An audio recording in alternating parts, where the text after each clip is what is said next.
Assalamualaikum warahmatullahi wabarakatuh. Di sini saya Puji Rahayu dengan NPM 1701020017 dari kelas akuntansi 17A.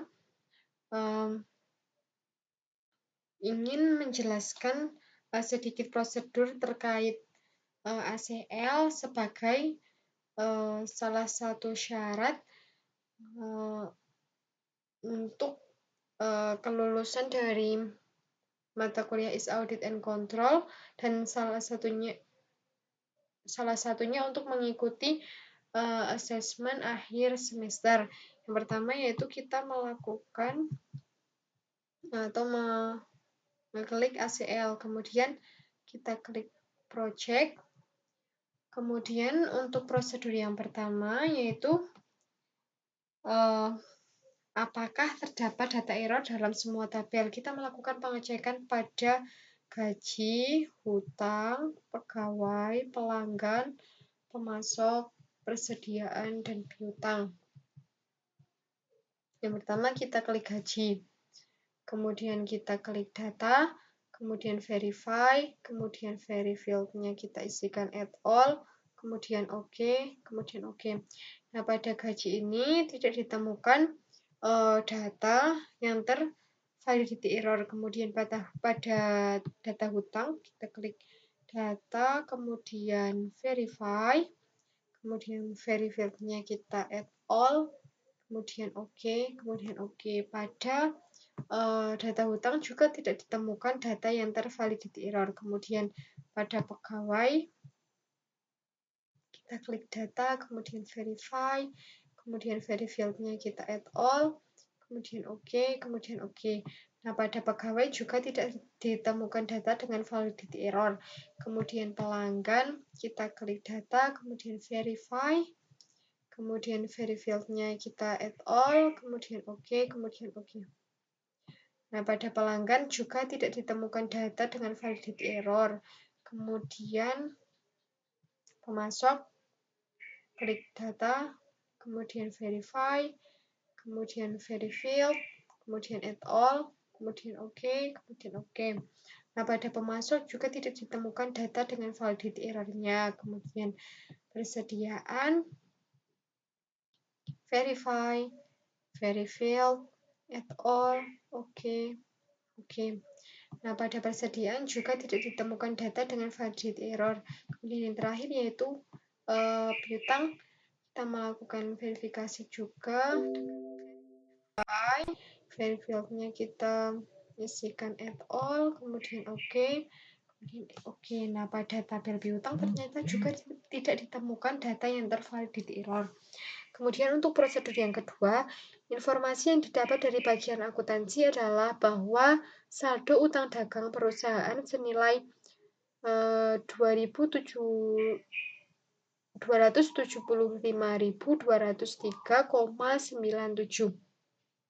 Nah, yang harus kita lakukan pertama-tama yaitu melakukan pengecekan pada jumlah tagihan awalnya pada perusahaan itu berapa nih. Nah, yang pertama yaitu kita klik hutang. Setelah itu kita klik total field pada analyze, kemudian total field-nya kita isikan invoice amount sebagai jumlahnya untuk menghitung jumlahnya. Kemudian kita klik OK. Nah, ternyata tagihan awal perusahaan itu sebesar 278.641,33. Nah, ini merupakan jumlah tagihan awal perusahaan. Nah, dikarenakan tagihan awalnya segini, nah di tagihan ini terdapat 2 transaksi yang dibatalkan dengan nomor invoice 237 541 dan 106 50602. Nah, caranya yaitu dengan kita klik hutang lagi, kemudian kita klik if, fungsi if ini. Kemudian kita isikan invoice nomor, karena kenapa invoice nomor? Karena yang diketahui dari prosedur ini, yaitu invoice nomor dengan nomor 237541. Kemudian klik OK. Nah, pada invoice nomor 237541 ini kita cari berapa sih nomor vendornya. Nah, ternyata pada invoice nomor 237541 ini memiliki nomor vendor yaitu 12701. Nah, setelah diketahui nomor vendor 12701 ini, kita cari nama dari pemilik vendor ini, yaitu dengan cara klik masuk, kemudian if, kemudian vendor nomor. Kenapa vendor nomor? Karena yang diketahui dari kita mencari invoice nomor tadi yaitu vendor nomor dengan nomor 12701. Kemudian kita klik OK. Nah, ternyata pemilik dari vendor nomor 12701 ini adalah Haris Project. Kemudian yang selanjutnya yaitu kita klik hutang, kemudian kita klik if, kemudian invoice nomor 106 506 02. Kemudian klik OK. Nah, ternyata dengan invoice nomor 106500602 ini dimiliki oleh nomor vendor 13864. Nah, untuk mencari siapa pemilik dari vendor 13864 ini, kita klik pada pemasok. Kita klik pemasok, kemudian kita klik if, kemudian vendor nomor, kemudian kita klik vendor nomor yang kita temukan tadi 13864. Kemudian kita klik OK. Nah, ternyata pemilik dari vendor dengan nomor 13864 ini adalah Binford Tools. Kemudian untuk prosedur yang selanjutnya, berapakah jumlah transaksi pembelian yang terjadi sebelum 1 Juli 2000 dan berapakah total nilai transaksinya. Yang pertama, kita mencari pada gabungan hutang dan pemasok. Dengan primernya yaitu pemasok. Yang pertama yaitu kita klik analyze, kemudian total field. Total field-nya diisikan invoice amount, kemudian if-nya diisikan invoice date kurang dari 01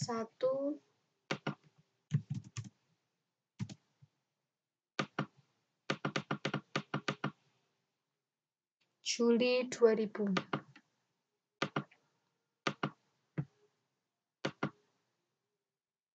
Klik OK.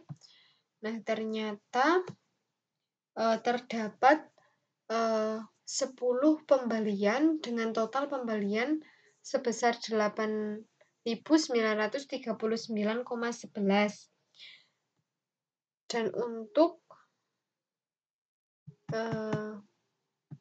data pada gabungan pemasok dan hutang, kita juga mencari dengan rumus yang sama. Kemudian if-nya diisikan invoice dates lebih kecil dari atau kurang dari atau sebelum 1 Juli 2000.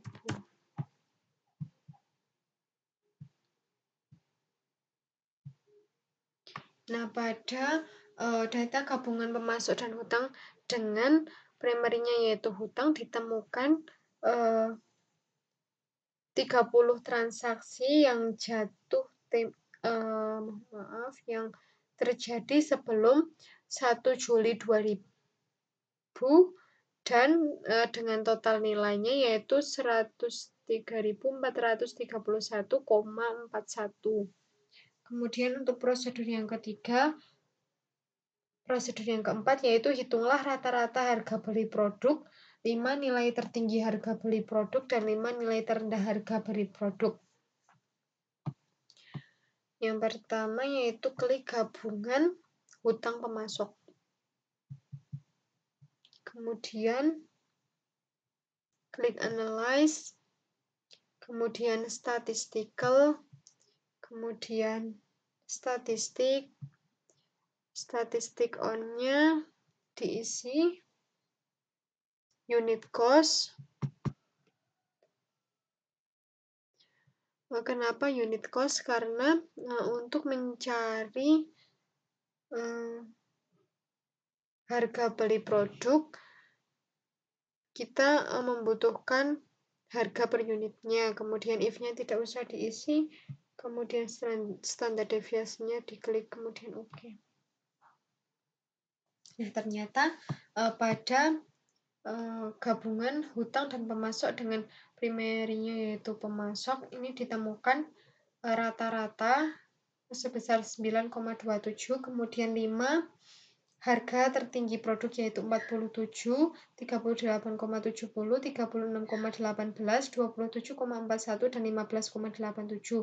Dan yang terendah yaitu 1,01, 1,22, 1,37, 1,40, dan 1,47. Kemudian pada data gabungan pemasok dan hutang dengan primerinya yaitu hutang, kita cari dengan hal yang serupa, yaitu klik analyze, statistical, kemudian statistik on-nya kita isikan unit cost, kemudian if-nya dikosongi aja, kemudian standar deviasinya diklik, kemudian OK. Nah, dari data gabungan pemasok dan hutang dengan primerinya yaitu hutang ditemukan rata-rata harga beli produk yaitu sebesar 14,93 dan 5 harga tertinggi produk yaitu 173,80, 155,80, 137,80, 47, 44,24. Kemudian yang terendah yaitu 1,01, 1,22, 1,37, 1,40, dan 1,47. Kemudian beralih pada prosedur yang kelima, yaitu klasifikasikan produk sesuai dengan letak penyimpanannya. Menurut judgement Anda sebagai seorang auditor, di manakah letak gudang yang perlu mendapatkan perhatian lebih? Apa alasannya? Nah, yang pertama yaitu kita klik persediaan. Setelah itu kita klik analyze, kemudian classify, kemudian classify on-nya kita klik location karena ini sudah benar, kemudian subtotal field-nya kita klik add all, kemudian if-nya tidak usah diisi dan OK. Nah, untuk prosedur yang ke-5 ini ternyata ditemukan 7 lokasi dari gudang. Yang pertama yaitu 01, 02, 03, 04, 05, 06, dan 22. Nah, pada di manakah letak gudang yang perlu mendapatkan perhatian lebih? Nah, menurut saya jika menjadi seorang auditor yaitu pada lokasi gudang kelima. Kenapa pada lokasi gudang kelima? Dikarenakan dia memiliki quantity on hand dan quantity on order yang paling tinggi jika dibandingkan gudang dengan lokasi yang lain. Kemudian yang selanjutnya yaitu perhatian lebih diberikan pada gudang dengan nomor 22. Kenapa? Karena dia memiliki quantity on order yang yaitu 0, Dan di sini seharusnya dia melakukan order pembelian kembali. Kemudian untuk prosedur yang selanjutnya yaitu yang keenam, buatlah kelompok utang berdasarkan nilai transaksi dengan jumlah kelompok sebanyak 5 kelompok. Range nilai transaksi berapakah yang paling tinggi? Prosentasenya. Nah, yang pertama yaitu klik utang, kemudian analyze, kemudian statistical, kemudian profile, kemudian profile field-nya ini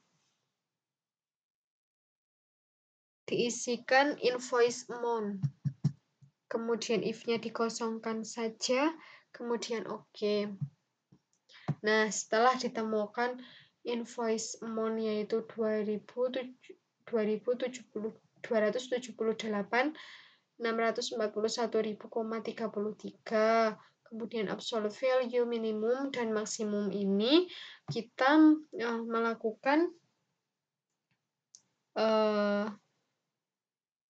analyze, kemudian stratify, kemudian intervalnya kita ganti 5.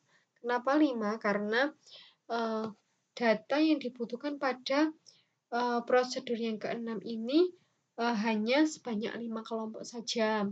Kemudian kita klik OK.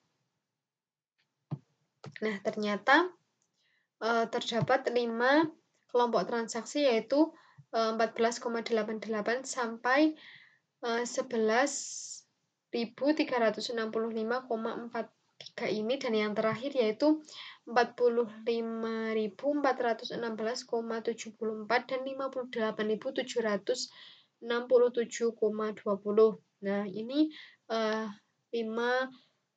5 kelompok range-nya. Nah, persentase yang tertinggi itu pada range berapa sih? Nah, persentase yang tertinggi ini kan pada percent of count ini ya, pada invoice amount yaitu range 14,88 sampai 11.365,34 dengan persentase yaitu 95,1%, dan percent of yield-nya yaitu sebesar 54,02%.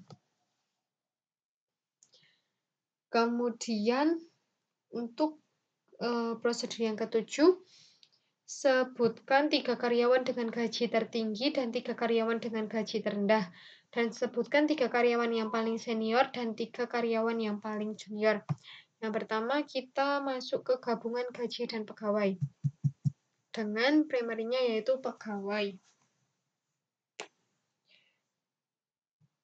Kemudian kita klik analyze, kemudian statistical, kemudian statistik on-nya kita isikan gross pay.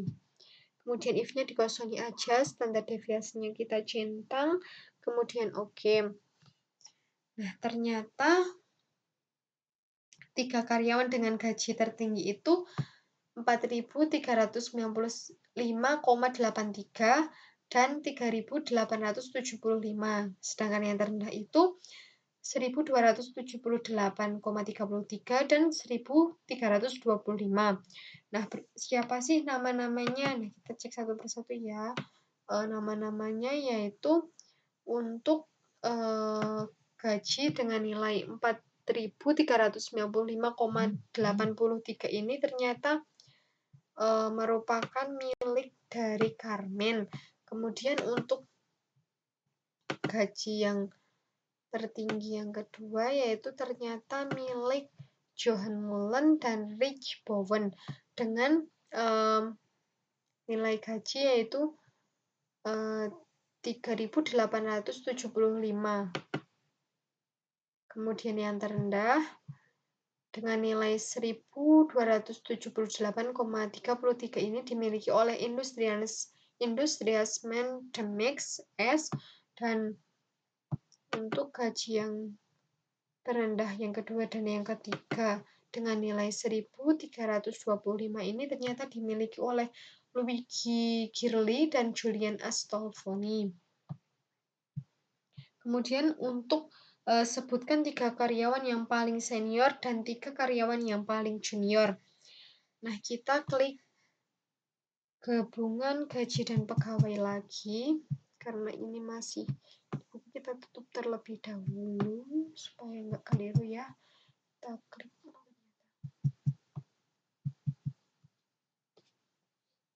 Kemudian kita klik analyze.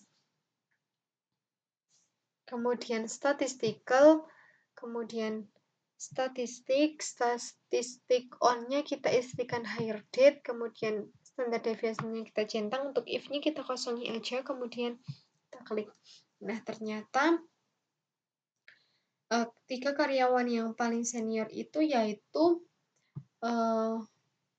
yang masuk, dia itu masuk kerjanya pada tanggal 30 bulan 4 tahun 1966 dan pada tanggal 12 bulan 8 tahun 1968, dan yang paling junior itu yaitu masuk pada tanggal 26 bulan 9 tahun 1999 dan pada tanggal 15 bulan 6 tahun 1999.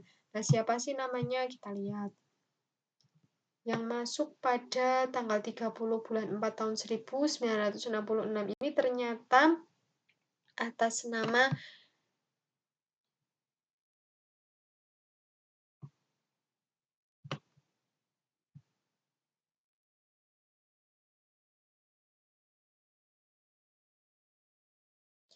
Jorge dan Alejandro ini.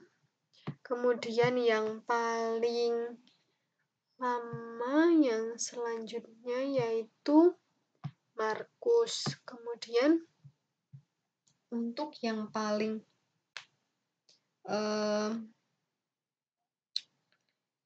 junior itu yang pertama dia masuk pada tanggal 26 bulan 9 tahun 1999 yaitu Vanessa dan Richard.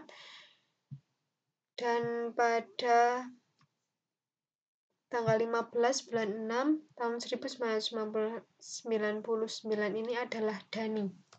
Kemudian untuk prosedur yang selanjutnya yaitu dengan menggunakan log for duplicate, lakukan pengecekan terhadap daftar karyawan. Adakah data yang terduplikasi? Lakukan analisa. Nah, kita klik gabungan gaji dan pegawai lagi.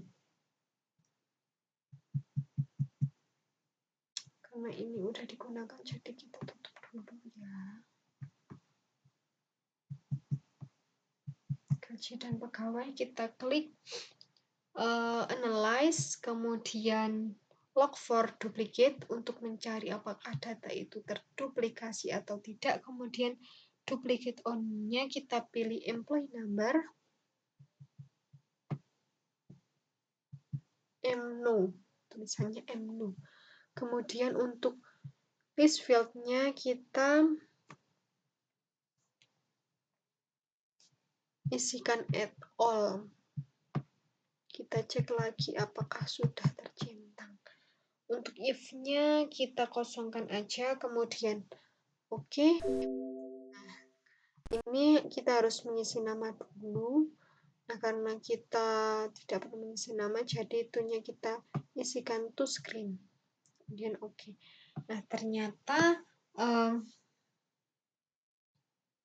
pada daftar karyawan ini tidak ditemukan data yang terduplikasi.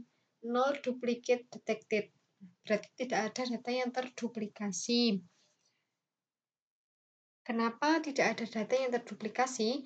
Dikarenakan ketika kita melakukan memasukkan data seperti data gaji, data hutang, data pegawai, pelanggan, pemasok, persediaan, dan piutang ini, kita telah memverifikasi dan setelah dilakukan verifikasi ternyata tidak ada data yang data error atau data yang terduplikat.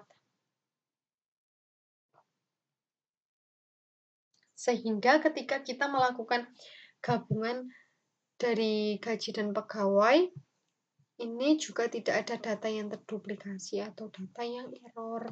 Seperti itu. Kemudian, untuk prosedur yang ke-9, lakukan join data piutang dan pelanggan.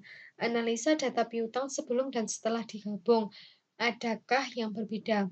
Nah, lakukan analisa penyebab terjadinya perbedaan. Nah, karena saya telah membuat gabungan pelanggan dan piutang, saya akan ulangi lagi. Nah, di sini yang harus kita lakukan pertama-tama yaitu klik piutang, kemudian kita klik join table, kemudian secondary table-nya kita klik pelanggan. Kenapa piutang? Kenapa kita klik yang pertama piutang? Karena piutangnya itu dia itu sebagai ini, yaitu sebagai data primernya. Kemudian untuk primary key-nya kita isikan nomor, kemudian oke. Secondary nomornya kita isikan nomor, kemudian oke lagi. Kemudian primary field-nya kita add all. Kemudian secondary field-nya kita add all. Kemudian oke. Dan preset secondary table-nya kita centang. Kemudian to-nya kita isikan. Namanya yaitu gabungan pelanggan dan piutang, dengan piutang sebagai data primernya atau primary date-nya, primary date-nya. Kemudian kita klik OK. Nah, karena tadi sudah dibuat nih, jadi kita klik lagi. Nah, ini kita lakukan analisa nih. Kita yang pertama-tama harus melihat data piutangnya terlebih dahulu. Nah, data piutangnya ini pada piutang dan piutang 2020 ini sebenarnya sama sih. Nah, piutangnya diketahui sebanyak 772 transaksi. Kemudian pada data pelanggannya diketahui sebanyak 64 transaksi. Kemudian pada gabungan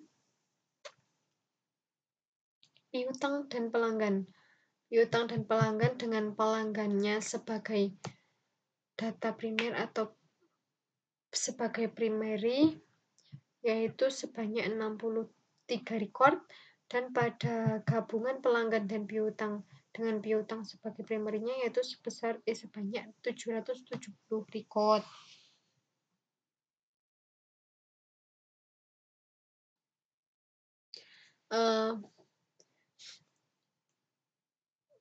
Kenapa sih kok bisa beda? Nah, alasannya karena perbedaan itu disebabkan karena adanya penjualan fiktif, kemudian datanya itu juga hilang, kemudian data yang tidak sesuai antara data, misalnya nih data pelanggan dan piutang itu tidak sesuai, sehingga terdapat data yang tidak bisa digabungkan atau di-join. Kemudian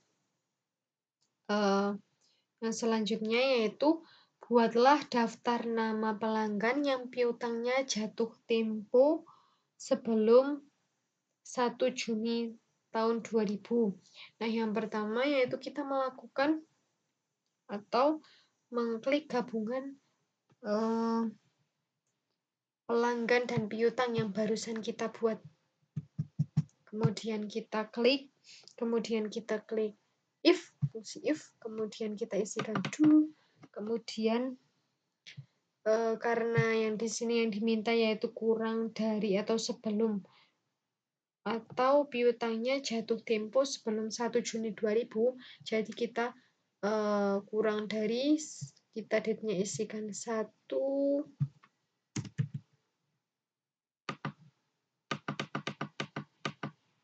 Juni tahun 2000. Kemudian kita klik OK. Kemudian Setelah itu kita klik OK lagi. Nah, setelah ditemukan ini kita lakukan atau melakukan klik data, kemudian export to another application, kemudian view, kemudian tentunya kita isikan jatuh tempo 01 Juni 2000 dengan disertai NPM saya. Kemudian kita klik OK. Nah, ternyata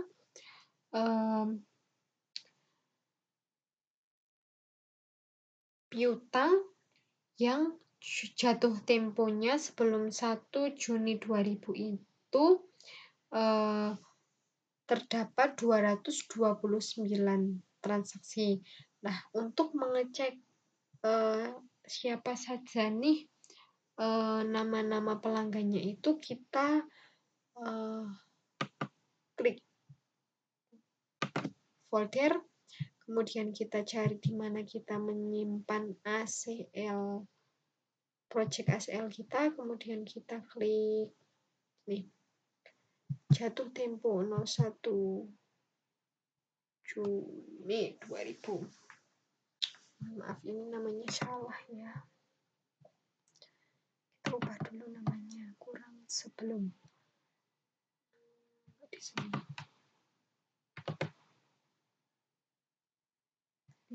Kita rename.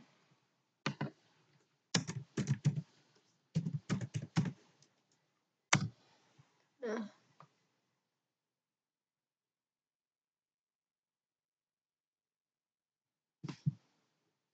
kita buka.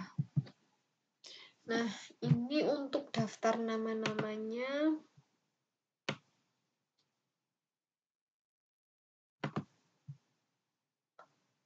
Dengan jumlah 229 transaksi.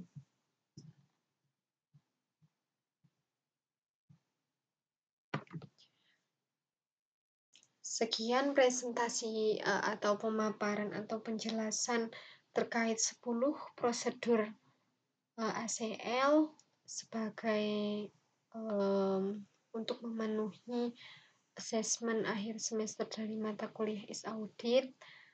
Semoga penjelasan ini bisa dipahami dan memberikan sedikit ilmu. Terima kasih. Kurang lebihnya mohon maaf. Wassalamualaikum warahmatullahi wabarakatuh.